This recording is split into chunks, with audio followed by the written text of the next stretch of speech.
कभी कभी जिंदगी में कुछ किस्से ऐसे होते हैं जिन पर बहुत मुश्किल से यकीन आता है।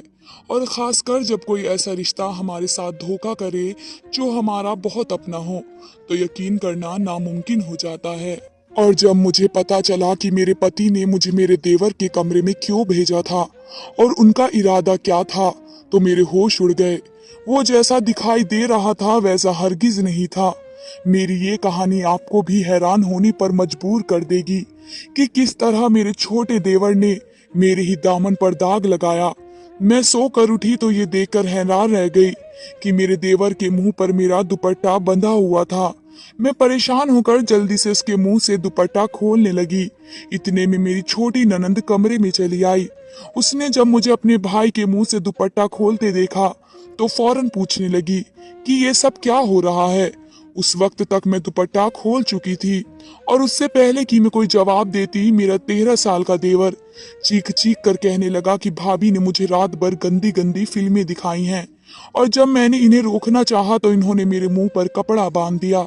मेरे देवर रजनीश की यह बात सुनकर मेरे होश उड़ गए, क्योंकि वह सरासर झूठ कह रहा था। मैं तो रात भर सोती रही थी। ना ही मैंने उसे कोई गंदी मूवी दिखाई और ना ही मैं इतनी गलत हरकत करने के बारे में सोच सकती थी। वह सिर्फ 13 साल का था और हाथों पैरों से अपंग था, जो अपने हाथ पैर हिला ही नहीं सकता था। मैं कैसे उसे गलत और गंदी चीज दिखा सकती थी, जबकि मैंने तो खुद भी आज तक ऐसी कोई चीज नहीं देखी थी। मेरी ननंद जो 15 साल की थी, उसने एक अजीब सी नजर मेरी तरफ डाली और कहने लगी, भाभी आपको शर्म आनी चाहिए। भाई ने आपको रजनीश का ख्याल रखने के लिए उसके कमरे में सोने को कहा है, लेकिन आप तो मेरे मासूम से भाई को ही तबाह करना चाहती हैं। मैं मानती हूँ कि आप भाई से काफी समय से दूर हैं, लेकिन इसका हरगिज ये मतलब नहीं कि आप उनकी कमी को पूरा करने के लिए गंदी फिल्मों का सहारा लें और मेरे कम उम्र भाई को भी खराब करें। अपनी छोटी ननंद के मुंह से ऐसी बात सुनकर मेरे होश उड़ गए। ये पहली रात थी जो मैंने रजनीश के कमरे में गुजारी थी और इस पहली ही रात में मेरे चरित्र पर ऐसा दाग लगा कि मैं खुद से नजरें मिलाने के काबिल भी नहीं रही। मैंने अपनी ननंद नैना को समझाने की कोशिश की कि ऐसा कुछ नहीं है, रजनीश झूठ कह रहा है, लेकिन उसने अपनी आंखें माथे पर रख ली और कहने लगी कि मेरा अपंग भाई आपके बारे में झूठ क्यों कहेगा और उसे ऐसा करने से क्या हासिल होगा। अलबत्ता ऐसा करके आप जरूर भाई की कमी को दूर कर सकती हैं। मैंने फौरन रजनीश से कहा कि वह झूठ ना कहे और अपनी बहन को सच बताए कि ऐसा कुछ भी नहीं है, मैं तो सारी रात सोती रही हूँ। लेकिन रजनीश तो अपनी बात से बिल्कुल भी पीछे ना हटा, बल्कि बार बार वही बात दोहराने लगा कि उसने सारी रात जबरदस्ती मेरे साथ गंदी फिल्में देखी हैं। रजनीश और नैना के सामने अपनी कोई गलती ना होते हुए भी मैं चोर बन गई और मुझे बार बार ये खौफ सता रहा था कि अगर इन दोनों ने मेरे पति राकेश के सामने ऐसी कोई बात कह दी तो क्या होगा। मेरा पति राकेश तो शादी के फौरन बाद ही प्रदेश चला गया और 6 महीने से परदेश में ही था। अगर उसका अपंग भाई या मासूम बहन उसके सामने मेरे चरित्र को लेकर ऐसी कोई बात कह दे तो यकीनन वे मुझसे ज्यादा अपने भाई बहन की बात पर एतबार करेंगे और इसी बात ने मेरी जान निकाल दी। मैं उन दोनों से मिन्नतें की कि वे इस बात को दोबारा अपनी जबान पर ना लाएं। मेरी कोई गलती नहीं है, मैंने कोई गुनाह नहीं किया। मेरी बात सुनकर रजनीश ने तो अपना मुंह फेर लिया, लेकिन नैना कहने लगी, आप बेफिक्र रहें, मैं इतनी पागल नहीं हूँ कि प्रदेश में बैठे अपने भाई को आपकी वजह से तकलीफ पहुँचाऊंगी। मेरा भाई तो ये सुनकर गैरत से अपनी जान ही ले लेगा। बेहतर ये है कि आप आइंदा याद करना। नैना की बात पर मेरी आंखों में आंसू आने लगे। उसे अभी भी मुझ पर यकीन नहीं था। अगर वे खामोश होने पर राजी थी तो सिर्फ इसलिए कि वह अपने भाई को तकलीफ नहीं देना चाहती थी, और जो तकलीफ मैं उस लम्हे बर्दाश्त कर रही थी उसका एहसास करने वाला कोई नहीं था। नैना पांव पीट कर कमरे से निकल गई। मैंने एक नजर रजनीश पर डाली, जो दोबारा आंखें बंद करके लेट गया। मुझे उस पर बहुत गुस्सा आ रहा था, बल्कि यूं कहूं तो गलत ना होगा कि उस पल मुझे उस मासूम बच्चे से नफरत का एहसास हो रहा था, जिसने पल भर में मुझे मेरी नजरों में ही गिरा दिया। मैं रूम को सही तरह से करके देवर के कमरे से बाहर निकल आई। नैना अपने कमरे में चली गई थी और मेरी बीमार सांस अपने बिस्तर पर पड़ी हुई थी। शुक्र था कि नैना ने उसकी सांस से ऐसी कोई बात नहीं की थी। मैं तेजी से घर के काम कर रही थी, लेकिन साथ ही साथ सोच रही थी कि रजनीश ने इतना बड़ा झूठ क्यों कहा। एक 13 साल के बच्चे को इतना बड़ा झूठ कहने की क्या जरूरत थी, और वह बच्चा जो अपने हाथ पैर भी नहीं हिला सकता, उसके मुंह पर दुपट्टा कैसे बंधा हुआ था, जबकि कमरे में मेरे अलावा वहां और कोई नहीं था। एक अजीब पहेली थी जो मैं सुलझा नहीं सकी। सारा दिन यूं ही गुजर गया था। मैं अजीब सी हालत में थी। आधी रात हुई तो मुझे अपने पति के आदेश के मुताबिक दोबारा रजनीश के कमरे में सोने के लिए जाना था, लेकिन मुझे तो महसूस हो रहा था अगर वह दोबारा मुझ पर कोई इल्जाम लगा देता तो मैं क्या करती। फिर मैंने सोचा कि शायद बच्चा है, कोई ख्वाब देखा होगा और उसे लगा होगा ये सब मैंने किया है। यही सोचकर मैं दोबारा उसके कमरे में सोने के लिए लेट गई। दरअसल उसकी काफी दिनों से तबीयत बहुत ज्यादा खराब रही थी, और मेरी सास ने ये बात जब मेरे पति राकेश को बताई तो वे बहुत ज्यादा परेशान हो गए थे। मेरी सास खुद बहुत ज्यादा बीमार थी और वो एक 13 साल के मासूम बच्चे की देखभाल नहीं कर सकती थी। ननंद 15 साल की थी और उसकी भी परीक्षा हो रही थी। इसलिए मेरे पति ने मुझे ये हुक्म दिया कि मैं हर रात उसके छोटे भाई के साथ सो जाऊं। मुझे ये काम बिल्कुल भी मुश्किल नहीं लगा। हाँ, वैसे भी मुझे अकेले नींद नहीं आती थी। मैंने सोचा कि अच्छा है मैं रजनीश की देखभाल कर लूंगी और इस तरह मुझे भी अकेले कमरे में नहीं सोना पड़ेगा। लेकिन मुझे क्या मालूम था कि जिसे मैं 13 साल का एक मासूम बच्चा समझ रही थी, वही मेरे चरित्र को दुनिया की नजर में दाग दाग कर देगा। अगली सुबह भी ऐसा ही हुआ। रजनीश के मुंह पर मेरा दुपट्टा बंधा हुआ था और जब मैं सोकर उठी तो वह अजीब अजीब सी आवाजें निकालने की कोशिश कर रहा था। उसकी इन आवाजों की वजह से मेरी बीमार सास कमरे में चली आई और उसके मुंह पर मेरा दुपट्टा देखकर उसकी जान निकल गई। मेरी सास गुस्से में मुझसे पूछने लगी, बहू ये सब क्या है? मेरे बेटे के मुंह पर दुपट्टा क्यों बांधा है? मैं पूरी तरह घबरा गई और मैंने कहा कि मैंने तो ये दुपट्टा नहीं बांधा, मैं तो सो रही थी और अभी रजनीश की आवाज पर उठी हूँ। मेरी सास ने घूर कर मुझे देखा और बोली कि मेरा बेटा हाथ और पैरों से अपंग है और अपने मुंह पर खुद दुपट्टा नहीं बांध सकता। नैना रात भर मेरे साथ मेरे कमरे में थी, तो इस घर में तुम्हारे अलावा और कौन बाकी बचा है? तुम्हारे पति ने तुम पर मेरे मासूम बच्चे की जिम्मेदारी क्या डाल दी? तुम तो अपना असली चेहरा दिखाने पर आ गई हो। अगर तुमसे मेरे बच्चे की देखभाल नहीं होती तो साफ मना कर दो, लेकिन ऐसी घटिया हरकतें ना करो। यह कहकर जैसे ही मेरी सास ने मेरे देवर के मुंह से दुपट्टा खोला तो रजनीश चीख कर कहने लगा, मम्मी, भाभी रात भर मुझे गंदी गंदी फिल्में दिखाती हैं। वे चाहती हैं कि मैं उनके साथ गलत काम करूं। अपनी सास के आगे रजनीश के मुंह से ऐसी बात सुनकर मेरे कदमों तले जमीन निकल गई और मैंने रजनीश के आगे हाथ जोड़ दिए और उससे कहा कि कुछ तो भगवान का खौफ करो। मैं तुम्हारी भाभी हूँ, तुम्हारे भाई की इज्जत हूँ। मैं क्यों तुम्हारे साथ कुछ गलत करना चाहूंगी? और मैंने तो कभी खुद भी ऐसी कोई गंदी चीज नहीं देखी, तो तुम्हें कैसे दिखा सकती हूँ? तुम तो मेरे लिए छोटे भाइयों की तरह हो। मेरी सास तो अपने बेटे की हर बात पर यकीन कर बैठी थी। उन्होंने मुझे बहुत ही बुरा भला कहा और कहने लगी कि 6 महीने अपनी पति की जुदाई बर्दाश्त नहीं हुई तो अपने छोटे से देवर पर ही गंदी नजर डालने लगी हो। तुम बहुत ही नीच और चरित्रहीन हो। मैंने तो पहले ही अपने बेटे से कहा था कि किस खानदान से लड़की ब्याह कर ला रहे हो, लेकिन उसकी आंखों पर मोहब्बत की पट्टी बंधी थी। अगर वे तुम्हारा ये गंदा रूप देखेगा तो उसकी आंखों से भी मोहब्बत की पट्टी उतर जाएगी। मैंने रोते हुए अपनी सास से कहा कि मेरा यकीन करे, रजनीश झूठ कह रहा है। मैं तो ऐसा सोच भी नहीं सकती, लेकिन मेरी सास को कहा मेरी बात पर यकीन आना था। मेरे पति ने मुझसे अपनी मोहब्बत की शादी की थी और ये बात पहले ही मेरी ससुराल वालों की नजर में बहुत चुभती थी, और अब तो रही सही कसर रजनीश के झूठ ने पूरी कर दी। मैं सबकी नजरों में गिर चुकी थी। नैना ने तो फिर भी राकेश से ये बात छुपा ली थी, लेकिन मुझे यकीन था कि मेरी सास कभी राकेश से ये बात नहीं छुपाएंगी, बल्कि बढ़ा चढ़ा कर उसके आगे बताएंगी। मैंने अपना सर पकड़ लिया। मैं तो हमदर्दी और मोहब्बत के नाते अपने देवर की सेवा के लिए इस कमरे में चली आई थी, लेकिन मुझे क्या पता था कि यहाँ आकर मेरी किस्मत के दरवाजे ही बंद हो जाएंगे। मेरी सास कमरे से निकल कर जा चुकी थी। मैंने रजनीश की आंखों में देखा जहाँ अजीब सी बेचैनी थी। लेकिन बातों से तो वह बिल्कुल ऐसा लग रहा था जैसे वो जो कुछ कह रहा हो वो सच हो। मैंने नफरत से रजनीश पर एक नजर डाली और कमरे से बाहर चली आई।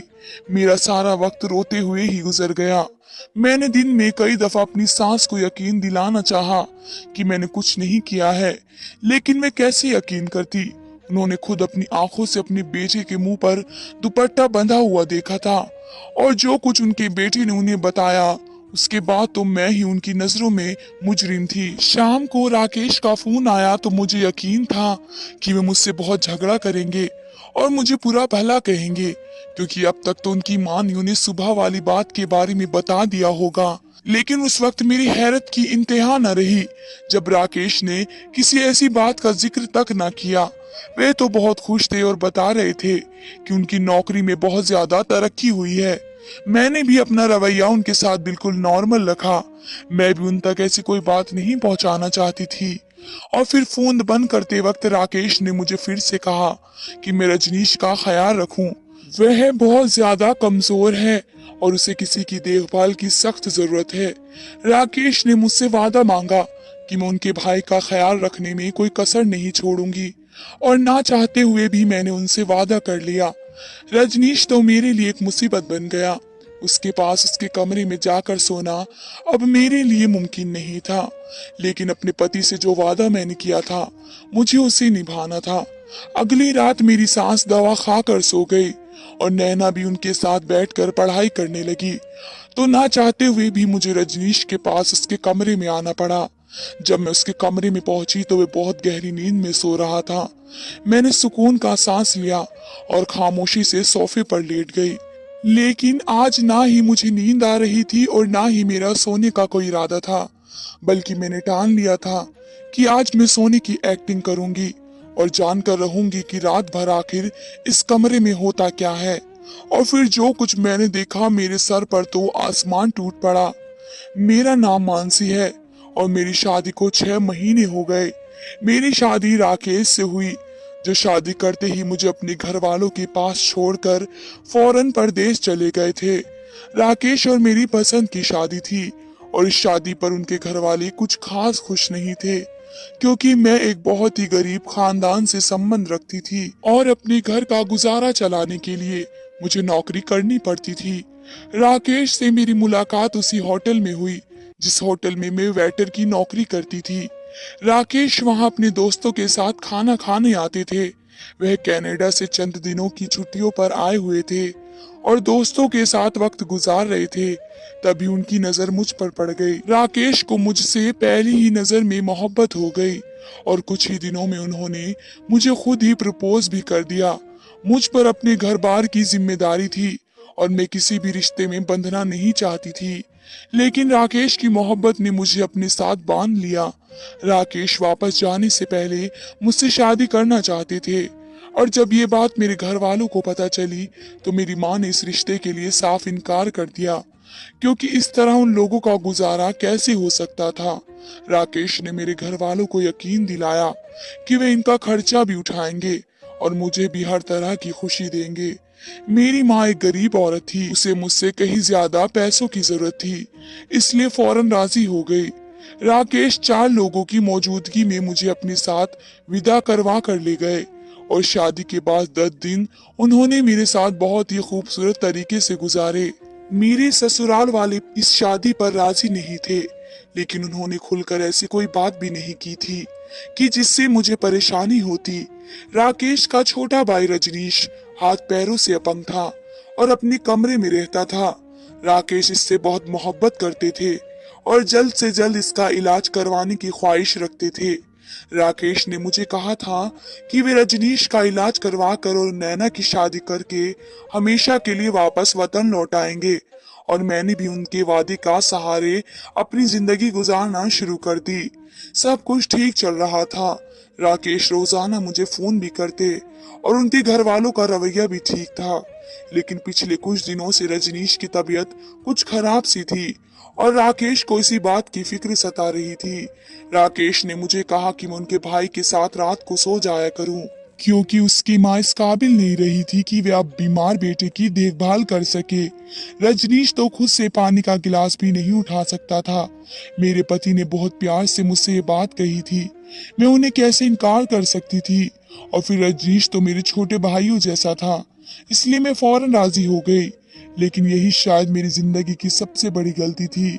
मैं मुश्किल से 4-5 दिन ही रजनीश के कमरे में सोई थी और मेरे दामन में ऐसे कांटे पड़े थे कि मेरे लिए उनसे बचना मुश्किल हो गया था। जिस रात सच जानने के लिए मैंने सोने का नाटक किया, उस रात मेरे होश उड़ गए। जिसे मैं 13 साल का बच्चा समझ रही थी, वे हरगिज 13 साल का बच्चा नहीं था। रजनीश को प्रदेश में रहते हुए कई साल हो चुके थे और इसी वजह से शायद वे अपने भाई की सही उम्र से अनजान थे। रजनीश दरअसल एक 16 साल का लड़का था जो ना की बीमार था और ना ही उसके हाथ पैरों में कोई मसला था।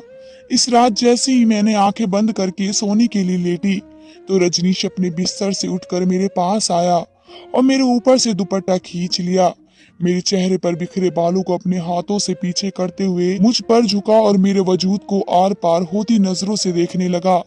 रजनीश को अपने इतने करीब पाकर तो मेरे होश गुम होने लगे और जिस बात ने मुझे बहुत ज्यादा हैरान किया वह रजनीश का अपने पैरों पर खड़े होना और अपने हाथों से मेरे वजूद से दुपट्टा अलग करना।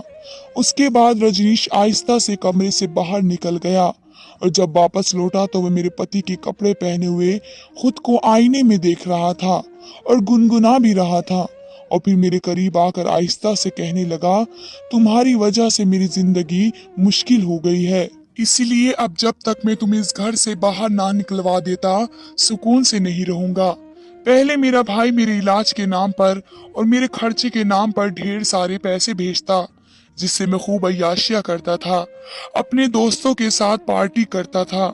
लेकिन जब से उसने तुमसे शादी की है, वे हर महीने मेरे खर्चे के पैसे भी तुम्हें भेज दिया करता है और तुम एक एक रुपया देखभाल कर खर्च करती हो। और अब तो तुम हर रात मेरे सर पर मुसल्लत हो गई हो। मैं अपने दोस्तों के साथ बाहर भी नहीं जा पाता। मैंने अपंगता का ड्रामा सिर्फ इसलिए किया था कि हर चीज से जान छुड़ा सकूं और सुकून और अय्याशी की जिंदगी जी सकूं। लेकिन जब से तुम भाई की जिंदगी में शामिल हुई हो, मेरी जिंदगी मुसीबत बन गई है। एक दफा मैं तुम्हें भाई की जिंदगी से बाहर निकाल दूं, फिर मेरी जिंदगी पहले की तरह बाहर बन जाएगी। जब हर रात मैं तुम पर इल्जाम लगाऊंगा तो एक न एक दिन मेरी ये बात अपने बड़े बेटे को सुना ही देंगी और मेरा बेवकूफ भाई जो मेरी हर बात पर आंखें बंद करके यकीन करता है, वे तुम्हें खुद इस घर से बाहर निकाल देगा। फिर सारा खर्चा वापस नैना के साथ आ जाएगा और मैं नैना से पैसे लेकर अपनी अय्याशियां पूरी करूंगा और नैना भी सुकून से अपनी जिंदगी गुजारेगी। जब से तुम आई हो उसे भी पढ़ाई का ढोंग रचाना पड़ता है। ना ही नैना को पढ़ाई में कोई दिलचस्पी है और ना ही मैं अपंग हूँ। हम तो अपने बड़े भाई के पैसों से ऐश करते हैं और उसे पता भी नहीं चलता। रजनीश के सच ने मेरे रोंगटे खड़े कर दिए। थोड़ी देर में नैना भी कमरे में चली आई। रजनीश और नैना ने मिलकर सारी रात मेरे मोबाइल फोन पर फिल्में देखी और सुबह के वक्त जब नैना वापस चली गई तो रजनीश ने मेरे दुपट्टे से खुद अपना मुंह बंद कर लिया और लेटकर आवाजें निकालने लगा जैसे किसी ने उस पर जुल्म किया हो। वे हर रात मुझे नींद की दवा देकर सुलाते थे, इसलिए मैं उनका सच नहीं जान सकी। लेकिन गुजरी रात उसने जिस दूध में नींद की दवा मिलाई थी, मैंने वे दूध नहीं पिया। मैं सोच भी नहीं सकती थी कि मेरा पति अपने जिस भाई पर जान छिड़कता है, उसका वही भाई उसे इतना बड़ा धोखा दे रहा है और अपनी अय्याशी के लिए वह अपंगता का बहाना बनाकर घर तक बर्बाद करने पर तुल गया है। अगली सुबह फिर मेरे चरित्र पर इल्जाम लग चुका था, लेकिन इस बार मैं खामोश रहने वाली नहीं थी। मैंने ना सिर्फ अपनी सास को सब कुछ सच सच बता दिया, बल्कि उनके सामने ही राकेश को खुद फोन मिलाकर सारी हकीकत से आगाह कर दिया।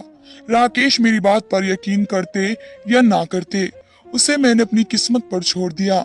और उस वक्त मेरी हैरत की इम्तिहान न रही जब राकेश ने मेरी हर बात पर यकीन कर लिया और कहने लगे, मैंने तुम्हें रजनीश के कमरे में सोने के लिए इसलिए भेजा था क्योंकि मुझे मेरे किसी दोस्त ने रजनीश की हरकतों के बारे में बता दिया था। उसने रजनीश को नशे की हालत में सड़क पर दोस्तों के साथ गुंडागर्दी करते देखा था, लेकिन मुझे अपने दोस्त की बात पर यकीन नहीं आया कि मेरा अपंग भाई रात के वक्त सड़कों पर ऐसा करेगा।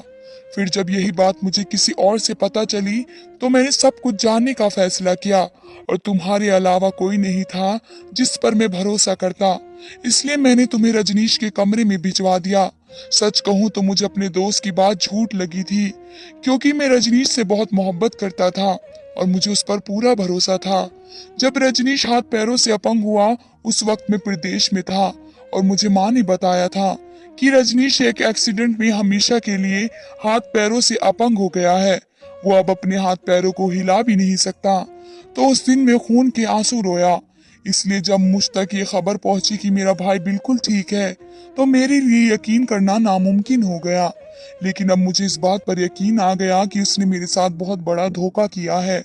सिर्फ अपनी अय्याशिया और पढ़ाई से बचने के लिए रजनीश ने खुद को अपाहिज बना डाला। मैं हमेशा के लिए वतन वापस आ रहा हूँ, क्योंकि जिस बहन भाई के भविष्य के लिए मैं प्रदेश काट रहा था वे इस काबिल नहीं है।